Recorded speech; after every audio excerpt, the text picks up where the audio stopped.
Don't Believe the Hype was a song by Public Enemy. I like that song. I like that message. And when things are weird, that song comes to my mind. Sometimes things are weird, and we're really attached to our fantasies.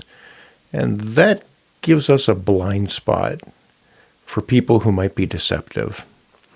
And so I keep that song in mind. Sometimes on social media, I'll get a friend request, and it will be from some extremely attractive young woman wanting to be my friend. And when I see that, I don't play, because I question, what are the odds? When I'm out in public, when I walk down the street, I know that women like that, they tend not to pay too much attention to an old geezer like me. And so I figure, why would some random woman in a city far, far away who is so attractive be interested in being my friend? Now, I could stroke my ego and say, well, I'm a pretty cool guy, and I've got this YouTube channel, so maybe she's a fan through the YouTube channel, and she's seen some of my content, and she thinks I'm pretty interesting. So, no, probably not. Chances of that, pretty small. And so, when I get that kind of friend request, I don't believe the hype. Unfortunately, a lot of people do. It's not that uncommon. And I was honestly surprised, because when I talk to some of the older women that I know, friends that I know, and if you have a heart-to-heart conversation with them, and they open up and tell you a few of their secrets, I was surprised by how many of them had a pen pal friend. Some random guy on the internet who reached out and wanted to be their friend. Some of them have secret pen pals that are people that they knew or once knew, an old classmate, an old coworker, that they keep in touch with and kind of keep on the side. But a lot of them have pen pals who are just some random guy who reached out at some point to be their friend. And these random guys, well, a lot of them are pretty impressive men. They're 20 years younger than these ladies.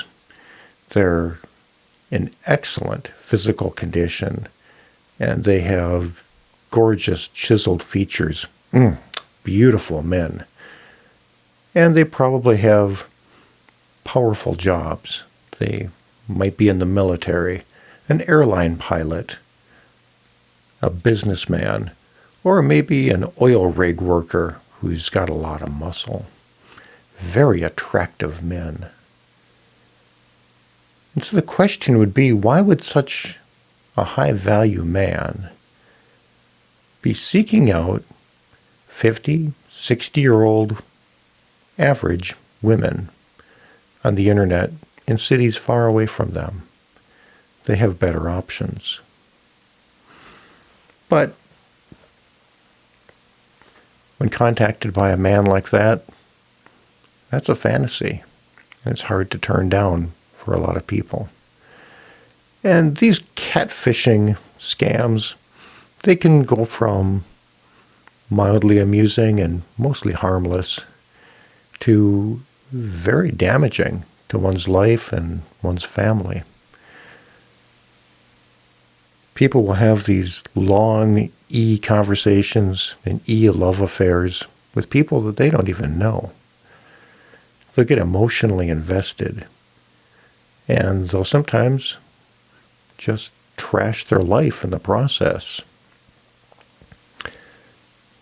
Some of these women will leave their families for an e-love affair that they have built up on the internet.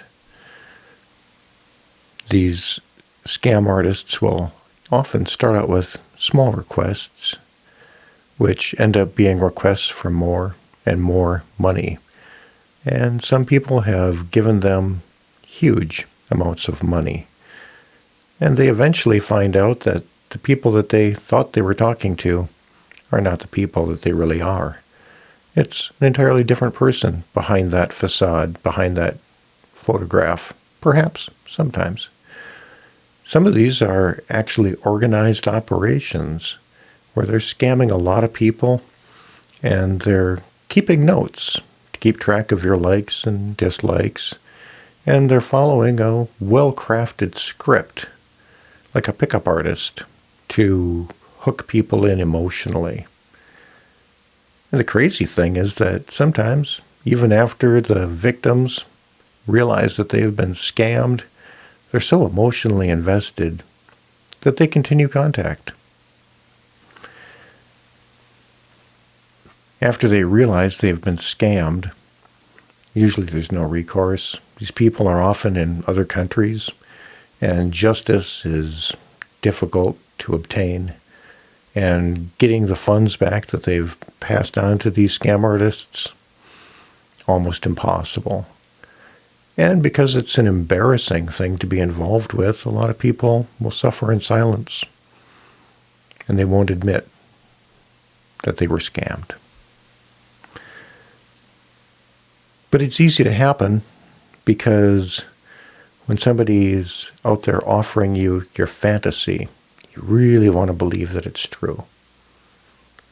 But they should take a look at this situation and ask themselves, why would such an attractive, successful man who has options be interested in me? Those are the questions. So, my advice is don't believe the hype. If something appears to be too good to be true, well, it probably is too good to be true.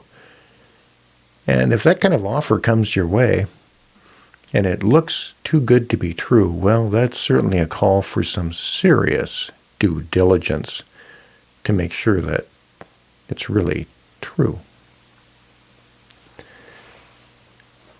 And this topic comes up because of the most recent political rally.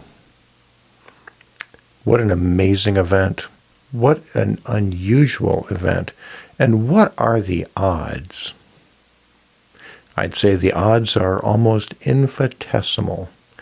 And the outcome was the best thing that could possibly happen to that candidate. He came out of there looking like a boss. And he had a perfect photo op after the event where he stood up, raised his fist, and said, "We need to fight."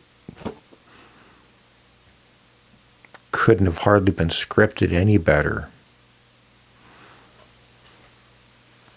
Now, when people are asked, do they trust the media? The general consensus is, not so much. And when people are polled, do they trust politicians? Again, the answer is, not so much. And so here we have the media and the politicians telling us that this unbelievably rare event happened, and by golly, it was only through the grace of God that such an unusual set of circumstances could have worked out the way they did. Well, what are the chances? Now, I'm not saying that I know what happened, but I'm just saying, what are the chances? I'd say it's pretty small. And so what's more likely? That this was a extraordinarily, unbelievably rare event, or rare sequence of events that led up to the perfect photo op and the perfect event to catapult the campaign of a candidate. And it was only through the grace of the Lord that such a sequence of events could have come together. Or is it more likely that deception was involved? And that this whole thing was designed to do exactly what it did.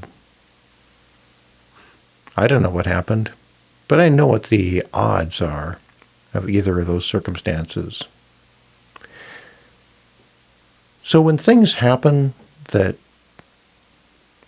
you wouldn't expect to have happen, such as a beautiful person showing an unusually large amount of interest in you for no particular reason, or events on the news that seem like an incredible set of rare circumstances, well, I always hold out a sliver of hope that maybe things are exactly as they are presented.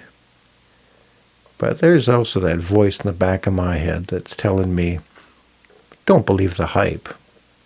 At least not until you do some serious due diligence and verify what you're seeing. As Ronald Reagan once told us, trust, but verify. So that's my advice in this episode of Living Better, which is don't believe the hype.